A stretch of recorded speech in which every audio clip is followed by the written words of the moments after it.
الحمد لله نحمده سبحانه ونستعين به ونسترشده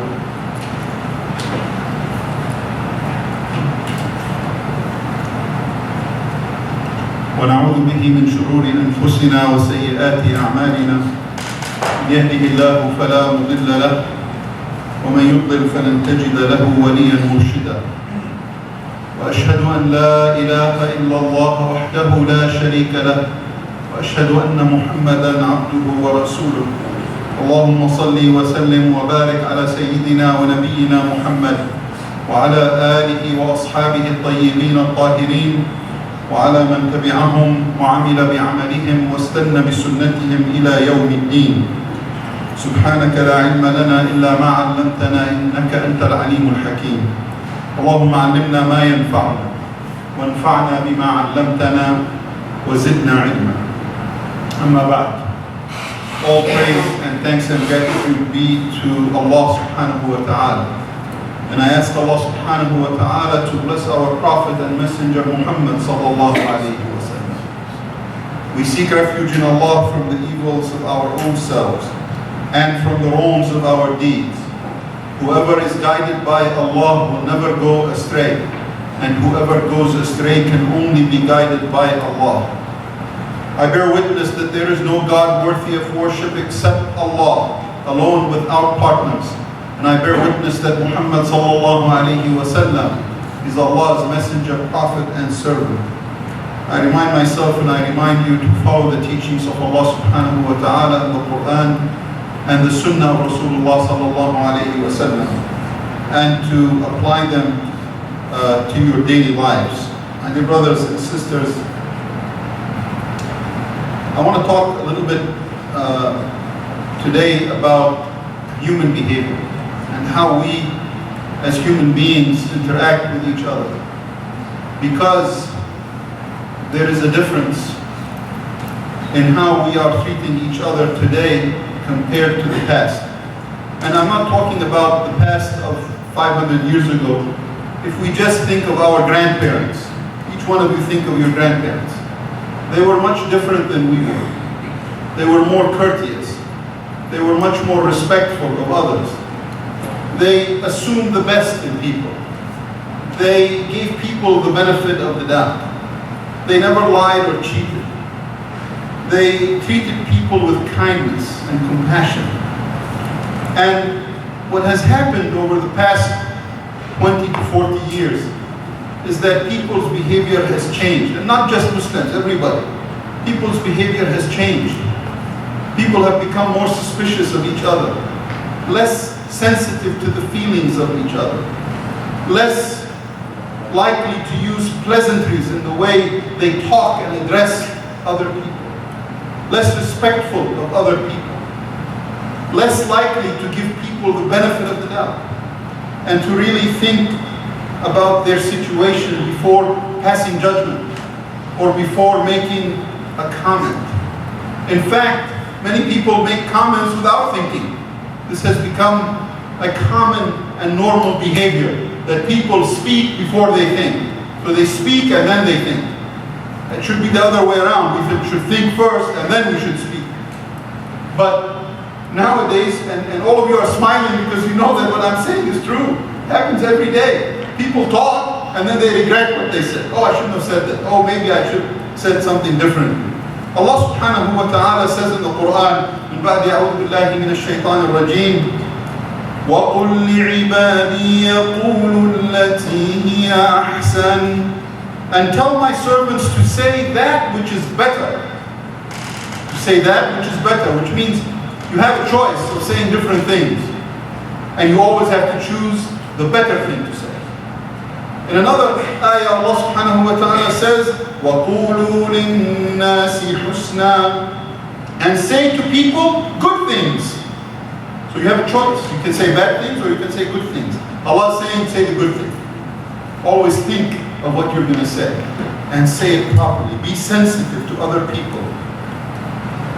I want to share with you, I'm going to tell you, of course, about the Prophet sallallahu alaihi wasallam, because he was a master at treating people with respect, at being considerate of people, of not having suspicion of people, of finding an excuse for them. If he sees something he doesn't like or thinks it's wrong, he will try to help them. And before I tell you of the Prophet ﷺ, I want to share with you a story that happened in New York City. This story was relayed by a man by the name of Stephen Covey. Some of you may know him. He wrote a very famous book called The 7 Habits of Highly Effective People. And he explains that one day he was on the subway in New York City. So the subway goes under the ground and takes people from place to place. Alhamdulillah, we don't have any subways here, but they have a subway over there. And he said that on one Sunday morning, he rode in the subway. And when he entered the subway, everybody was quiet. There were people reading, other people were taking a nap, other people were just sitting quietly, waiting until they reached their destination. And suddenly, at one of the stops, a man and his 2 children entered the subway, entered the car that he was in. And the man sat next to him and tilted his head back and closed his eyes. And the 2 children, his children, were running around the subway, yelling and screaming and bothering everybody. Taking the newspaper out from someone, hitting this person, touching that person. They were rambunctious and loud, and they were disturbing the peace that was present in the subway. So Stephen Covey goes on to say, and I thought, this father doesn't care about his children. I mean, he's just letting them run around and be loud, and he's just taking a nap. I mean, what is wrong with this guy? He said, but I was patient, and I waited. But then I couldn't be patient anymore. This kept going on. And I had to say something. So I woke him up. And I said, maybe you should take care of your children. They're creating a loud mess here and they're disturbing everybody. And he said the man woke up as if he didn't even know what was happening. He was not paying attention to the situation that was occurring before I woke him up. And he said, I'm so sorry. Yes, I should take care of my children. We just left the hospital. An hour ago, their mother died. And I'm thinking about my wife. And they are angry and running around because they are sad. Because they knew they will never see their mother again. SubhanAllah. Stephen Covey said, I immediately changed. I felt embarrassed for myself. How could I have woken him up and told him that? How could I have assumed that he's a careless father? He said, and I changed my tune. And I said, I'm so sorry to hear that. Is there anything I can help you with? And everyone who was sitting there, when they heard him say that, they also changed. They were irritated, but now they became sympathetic and compassionate with him. He just lost his wife an hour ago in the hospital. SubhanAllah. The point of the story is, be careful. Don't pass judgment. Give people the benefit of the doubt. Try to understand their situation. I see this in the masajid all the time. Oh, people bring their kids and they're running around and they don't care about them. Understand the situation. Don't just assume right away that they're careless parents, that they don't care. Talk to them, understand, be compassionate, assume the best in people. The Prophet ﷺ, this is narrated by Abu Hurairah radiallahu anhu, selected some of the Sahaba to collect the zakat. So it was time for people to pay their zakat, and he assigned certain individuals to go and collect the zakat. So they went around and they collected the money of zakat. Money and whatever else was due. Gold, silver, whatever it be. And they came back to Rasulullah sallallahu alayhi wa sallam, and they said, we collected the money of zakat, but there were 3 people who refused to pay. You see, they used the word refused. He refused indicates that those people are bad people. They're not paying their zakat that's required. See? He said 3 people refused. He said, who are these 3 people? They said Ibn Jamil, one of the Sahaba. And Khalid ibn al-Walid. Khalid ibn al-Walid, one of the great Sahaba. And Al-Abbas. Al-Abbas is the uncle of the Prophet ﷺ, and a great Sahabi. And Al-Abbas. And they were saying it in a way that they were kind of smirking, like, they disobey the Prophet ﷺ. The Prophet ordered them to pay their zakat, and they disobeyed. You see? Like they're bad people. Okay, you got to do something about it. The Prophet ﷺ said, cool down, relax. Ibn Jamil, the first Sahabi, he was very poor. He didn't have any money to pay zakat. He just became wealthy recently. He had a business and he just became recently wealthy. So the zakat is not due. You have to have the money for a year before you pay zakat. So he hasn't had it for just recent. So zakat is not due. Khalid ibn al-Walid doesn't have it because he came and he dedicated all of his money fi sabilillah to the Muslim army. So he doesn't own anything. Khalid ibn al-Walid doesn't own anything. You have to own money before you pay zakat. So he doesn't own anything. He dedicated all his money fi sabilillah. And Al-Abbas already paid his zakat early. And he paid double. Subhanallah. He paid early and he paid double. I already got it from him. He already paid early. وَمَعَهَا مِثْلُهَا. And he doubled. He paid twice. Don't pass judgment. Don't say, oh, these people refused. No, they did not refuse. They had a reason they didn't have to pay zakat. One hadn't had the money for a year. The other one doesn't have any money. And the third one already paid it. And in fact paid more than anyone else. SubhanAllah, don't pass judgment. Don't pass judgment on these people without understanding the situation. SubhanAllah.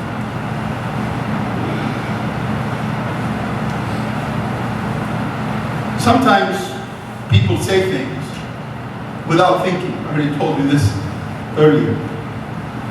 But even if that happens, that doesn't mean that we have to get on their case and get upset and angry and assume the worst. It's okay. Sometimes you can find them an excuse. Sometimes you can understand what they're trying to say. This happened to Al-Imam al-Shafi'i. Al-Imam al-Shafi'i was sick one day. He was sick. And a man came to visit him. And this man was his friend. He was his close friend. So when he entered and he saw Imam al-Shafi'i was sick, he decided to make a dua for him. But what he said was, قَوَّ اللَّهُ ضَعْفَكَ. May Allah make your weakness stronger. What do you mean make my weakness stronger? Imam Shafi'i looked at him. What is this guy saying? He wants me to get weaker? He wants the weakness to get stronger. That means I'm going to get weaker. He said, if my weakness gets stronger, I'll die. So the man smiled and he realized that he misspoke. He didn't mean that way. He meant that Allah turn your weakness into strength. That's what he really meant. And he said, yeah, Imam, I did not mean that. He felt embarrassed. And he said, I only meant good for you. I wanted you to be stronger. And Imam Shafi'i smiled and he said, I know. I'm just giving you a hard time. I know. And then he told him something very important. He said, I know that even if you walked in here and you insulted me, that you would want nothing from your insult but good towards me. I know that in your heart you want what's good for me. Don't worry. Don't be embarrassed. We are friends. SubhanAllah. It's okay. Everyone makes mistakes. We say things sometimes and we don't think about how it comes out. It comes out the wrong way. It doesn't come out the way we want to. Don't jump on that person. Say, what are you saying? How dare you? No. Relax. People make mistakes. It's okay. Give them the benefit of the doubt. Umar ibn Khattab radiallahu anhu told us, when your brother says something and it sounds bad, don't assume the worst. If you can find a way to interpret it in a good way, don't assume the worst. Try to find a good way to interpret what someone tells you that you don't like. Subhanallah.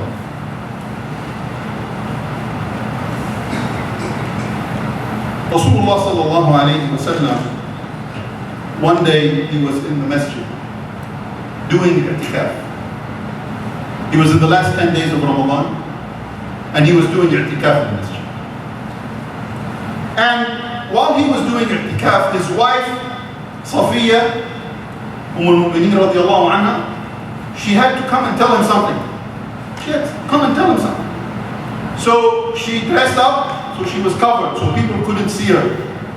So she dressed up and she went to the masjid and she talked to Rasulullah just for a minute, just wanted to tell him something. And then she walked out and he walked with her to the door of the masjid. He didn't leave the masjid, he just walked her to the door of the masjid. And while he was there standing in the door and she was walking out, two of the Ansar were walking by in the street. And they saw Rasulullah standing there with a woman, but they didn't know who the woman was. So they began to speed up. So they were walking casually and slowly, and suddenly they started to speed up. Now, why they sped up, we don't know, but the thought was that they kind of didn't want to embarrass Rasulullah that he was standing there talking to a woman, and they just wanted to leave. Rasulullah said, slow down. Why are you running? Slow down. This is Safiya. This is my wife Safiya. Slow down, it's okay. This is my wife Safiya. She came to talk to me. Now, can you imagine how they felt now, the two Sahaba? They think that Rasulullah thought that they thought he was talking to a woman he shouldn't be talking to. You see how suspicion happens? So now they were embarrassed. And they said, no way Rasulullah, we would never think badly of you.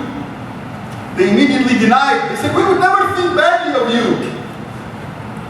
Rasulullah said some beautiful words. He said, the shaitan, listen carefully to this is so true.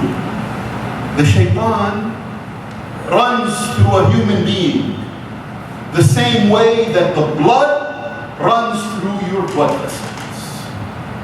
Imagine? That's how deep the shaitan can come into your heart. The same way that blood is running all over your body, the shaitan can come in to your heart the same way. The same depth, the same strength. And he can play games with your mind and make you think things. And he said the shaitan can come into your heart the same way that the blood runs in your vessels. So I want to clarify, just in case you thought a bad thought. SubhanAllah.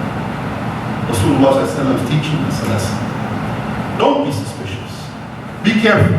Don't believe everything everyone tells you. Someone, oh, so-and-so did this, so-and-so did that. No, don't get into it. You shouldn't be talking about other people anyway. I'll get back to that later. But be careful. Don't be suspicious.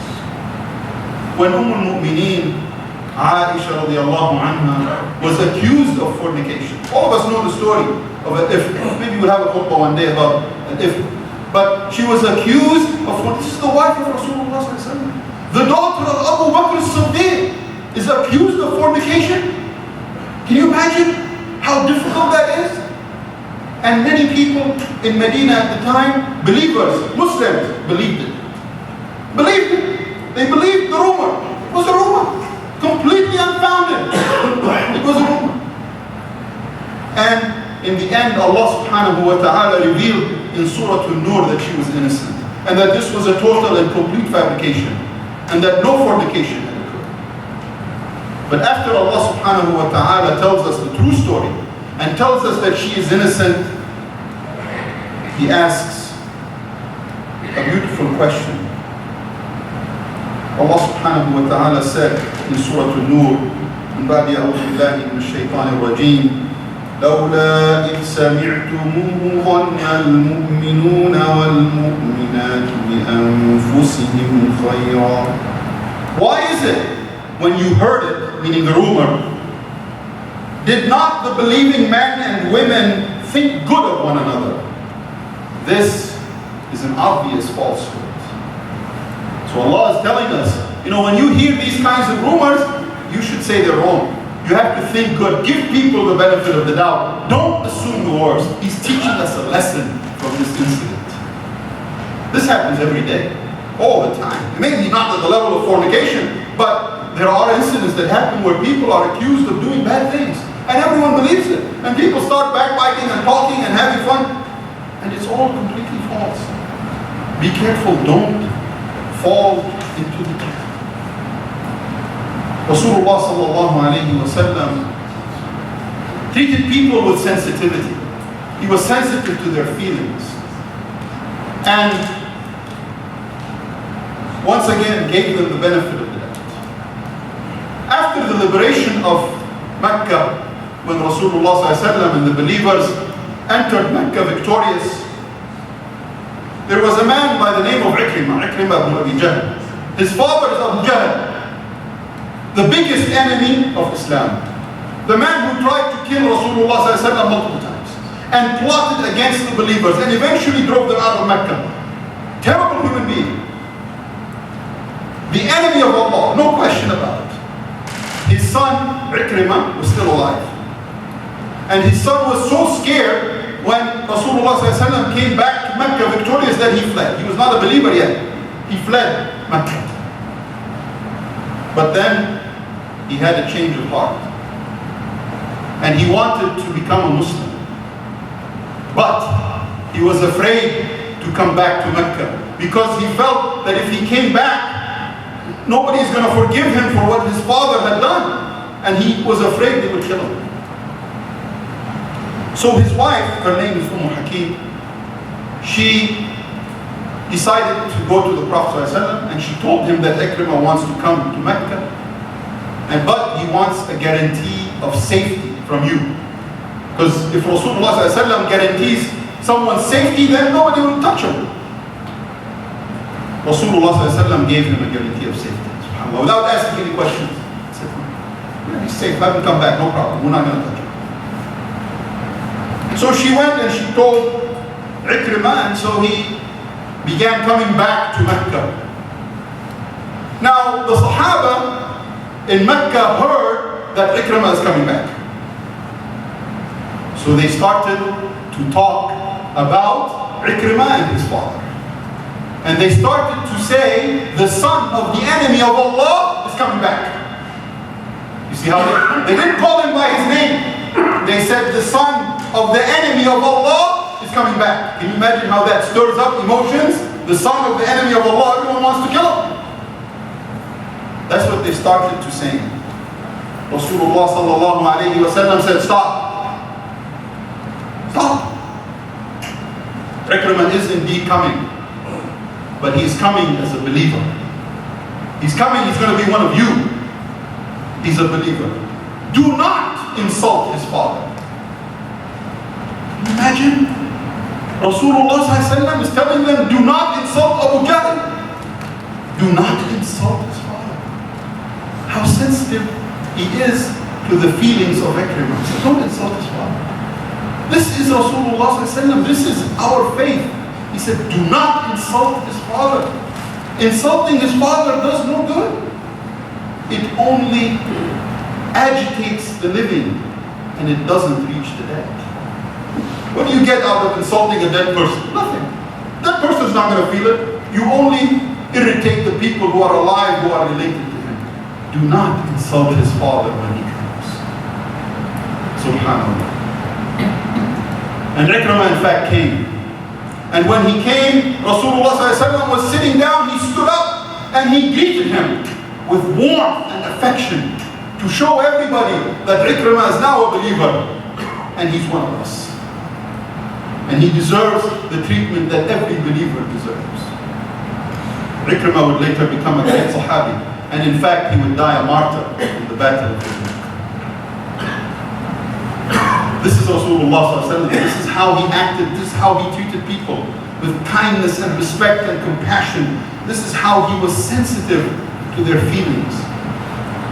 A man walked into the masjid of Rasulullah sallallahu alaihi wasallam. He was a Bedouin, he didn't know anything. He walked in and he started to urinate right there in the masjid, on the floor. I mean, they didn't have carpet back then, but he started urinating right there. The Sahaba, what is this? You're urinating in the masjid. They got upset. They were going to go up and stop him. He said, wait, leave him alone. Do not interrupt him. Let him finish. You see the sensitivity of Rasulullah? Let him finish. Don't interrupt. And then after the man finished urinating, Rasulullah said, come here, let me talk to you. And he brought him and he sat him next to him. And he started to explain to him, he said, this is a masjid where we pray, where we read Quran, and it's not a place to urinate. If you want to urinate, you have to go somewhere else. He started to teach him. And he told the Sahaba, take some water and clean it up. That's it. There's no need to agitate the whole situation and make a scene and make the guy upset. He'll never come back to the masjid. Why would he come back if everyone treats him badly? He's never going to come back. But Rasulullah ﷺ, with his sensitivity, brought him closer to Islam. Subhanallah. The Prophet ﷺ, in so many ahadith, I don't have time actually to go through all of them, but in so many ahadith, the Prophet ﷺ taught us sensitivity towards others. For example, he told us that if 3 of you are together, 2 should not be talking without the third person. So 3 people are together, 2 of them should not talk separately. Everyone should talk together out of sensitivity and respect to that third person.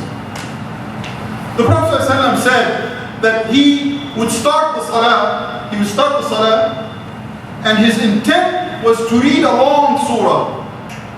But then he would hear the crying of the babies. The babies are there in the masjid, they would cry. And he said, so I would shorten the salah. Because I was worried about how their mothers felt. You know, when the mother hears her baby crying, she gets worried. She wants to see what's wrong with the baby. So he would shorten the salah out of respect for the feelings of the mother. Subhanallah. So many more. The Prophet ﷺ said, if your servant brings you food, you have a servant, that servant brings you food. He said, you either have the servant sit with you and eat, or you feed them before you eat. Because they spent all day smelling the odors of the meal. Because they are the ones who cooked it. So they smelled it. So out of respect and out of sensitivity to their feelings, you either have them sit down and eat with you, or you feed them before you eat. And so many more. أقول قولي هذا وأستغفر الله.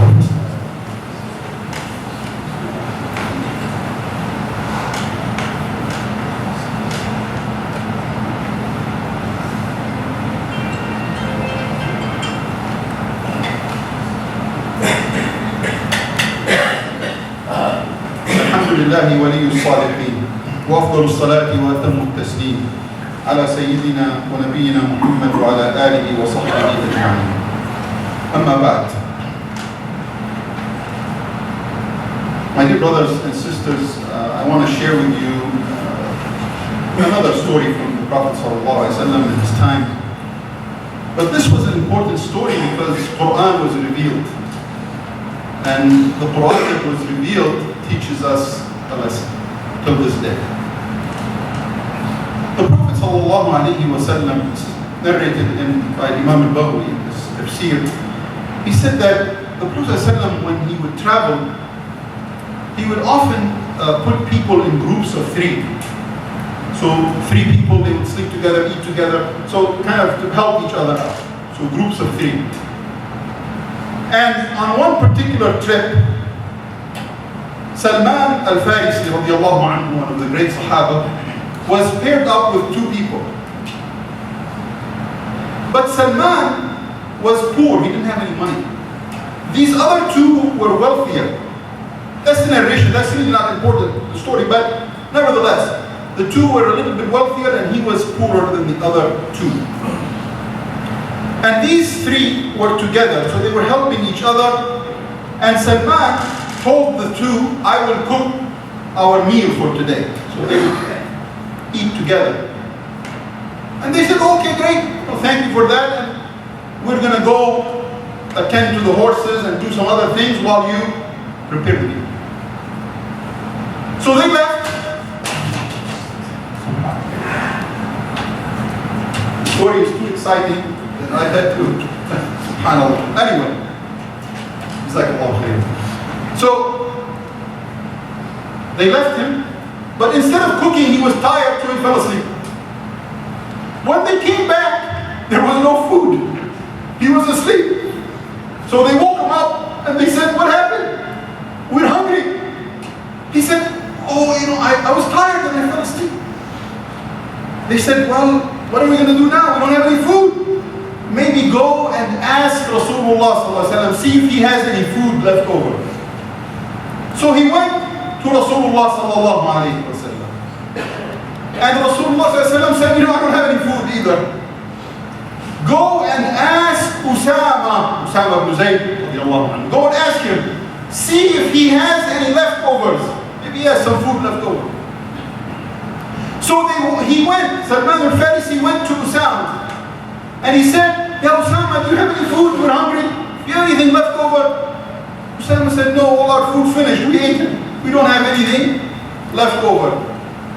So he went back to the two in his group, and he told them, Rasulullah doesn't have any food, and Usama ibn Zayd doesn't have any food. They said, Usama is stingy. You see the insinuation here? They are insinuating that Usama had food, but he didn't want to share it. They said, Usama, bakhir, he's stingy. So that's the first thing. They're backbiting Usama. The second thing is they are suspicious that Usama had food and didn't want to share it. So they told Salman, why don't you go ask other groups, maybe other people have some food. So that's what he did. He went around asking, nobody had any food. So he came back and he said, nobody has any food. So the two of them began to walk away, and while they were walking away, they were talking to each other, and they said, this guy Salman, he can't do anything. If we sent him to the well of Samiha, there was a well, the name of it, Samiha, had a lot of water in it. If we send him to the well of Samiha, it will be dried up. He can't get anything done. So now they are backbiting Salman. They were backbiting Usama, now they are backbiting Salman. And the two of them said, why don't we go and see if Usama still has some food? Maybe he was lying. So they went secretly and to spy on Usama. So now they are spying to see if he had any food. So they stood aside and they were watching to see if Usama had any food. And they didn't see any food. There was nothing. And as they were walking back to their camp, they saw Rasulullah sallallahu alayhi wa sallam. Rasulullah sallallahu alayhi wa sallam, when he greeted them, he said, I smell the odor of flesh coming from your mouth. I smell the odor of flesh coming from your mouth. They said, no, Ya Rasulullah, we haven't eaten anything. We haven't found any food. He said, yes, you did. You ate the flesh of Salman and the flesh of Usama. And Allah revealed Quran on your behalf. Allah subhanahu wa ta'ala says, من بعد أعوذ بالله من الشيطان الرجيم يا أيها الذين آمنوا اجتنبوا كثيرا من الظن إن بعض الظن إثم ولا تجسسوا ولا يغتب بعضكم بعضا أيحب أحدكم أن يأكل لحم أخيه ميتا فكرهتموه واتقوا الله إن الله تواب رحيم. O you who believe, avoid much suspicion. Suspicion indeed is mostly false and a sin. And do not spy on one another. And do not backbite one another. Would one of you like to eat the flesh of your brother who is dead? Subhanallah. You would indeed hate it. Be mindful of Allah. Allah is the only one who accepts repentance, and He is the most merciful. Allah is teaching us how to act and how to behave. Don't be suspicious of people. Don't spy on people. Don't backbite people. Treat them the way you want to be treated. Treat them the way you want to be treated. It's a simple rule, and that's what we must follow. اللهم اهدنا فيمن هديت وعافنا فيمن عافيت وتولنا فيمن توليت وبارك لنا فيما أعطيت وقنا واصرف عنا شر ما قضيت فإنك تقضي بالحق ولا يقضى عليك وإنه لا يذل من واليت ولا يعز من عاديت تبارك ربنا وتعاليت لك الحمد على ما قضيت نستغفرك ونتوب إليك. اللهم اهدنا لصالح الأعمال لا يهدي لصالحها إلا أنت. اللهم اهدنا لأحسن الأخلاق لا يهدي لأحسنها إلا أنت. اللهم أصلح لنا ديننا الذي هو عصمة أمرنا وأصلح لنا دنيانا التي فيها معاشنا وأصلح لنا آخرتنا التي إليها مردنا. اللهم اكفنا بحلالك عن حرامك وبطاعتك عن معصيتك وبفضلك عن من سواك. اللهم بفضلك ورحمتك أعل كلمتي الحق والدين. اللهم انصر الإسلام وأعز المسلمين. اللهم انصر الإسلام وأعز المسلمين. اللهم انصر الإسلام وأعز المسلمين بفضلك ورحمتك يا أرحم الراحمين. إنك يا ربنا على ما تشاء قدير وبالإجابة جدير. اللهم صل وسلم وبارك على سيدنا ونبينا محمد وعلى آله وصحبه وسلم تسليما كثيرا وآخر دعوانا الحمد لله رب العالمين.